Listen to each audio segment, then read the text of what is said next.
Claude Lelouch est assurément l'un des plus grands réalisateurs du cinéma français. Sa gloire avait notamment débuté en 1966, avec le film Un homme et une femme, dans lequel Jean-Louis Trintignant et Anouk Aimée vivent une idylle romantique sur la plage de Deauville. Un long métrage qui avait notamment reçu la Palme d'Or au Festival de Cannes et qui avait été couronné par 2 Oscars.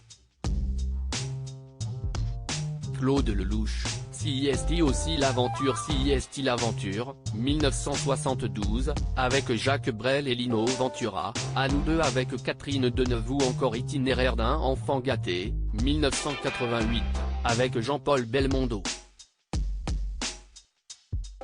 Mais CIST également édité Marcel, 1983, qui retrace la passion entre Édith Piaf et Marcel Cerdan, La belle histoire, 1992, qui raconte une histoire d'amour qui court sur 2000 ans avec Gérard Lanvin, Béatrice Dalle et Vincent Lindon, ou encore Les Misérables, 1995, qui est une adaptation du célèbre roman homonyme de Victor Hugo.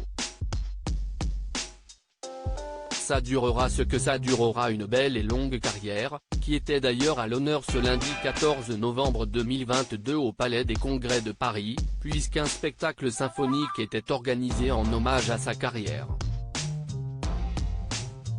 C'était également l'occasion de lui souhaiter un joyeux anniversaire, lui qui soufflait le 30 octobre dernier sa 85e bougie. Il a notamment été aperçu, au cours de cette soirée, en train de partager un moment de complicité avec sa compagne Valérie Perrin. Ça durera ce que ça durera, mais au moins je vais vivre un présent magnifique, expliquait-il à ce propos en décembre 2021 pour Paris Match. À noter que des stars venues de tous les horizons ont convié à cet événement exceptionnel, à commencer par Sophie Davant et William Lémergie, qui s'étaient rencontrés à la fin des années 80 à la télévision et qui ont transporté leur relation professionnelle en une relation personnelle et amoureuse. Le couple, qui n'a pas pour habitude d'effectuer des sorties face aux caméras, a notamment pris la pause avec le réalisateur.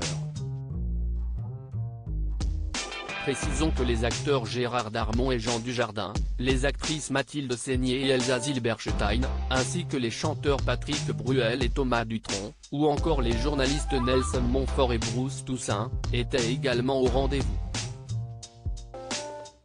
Et bien d'autres encore.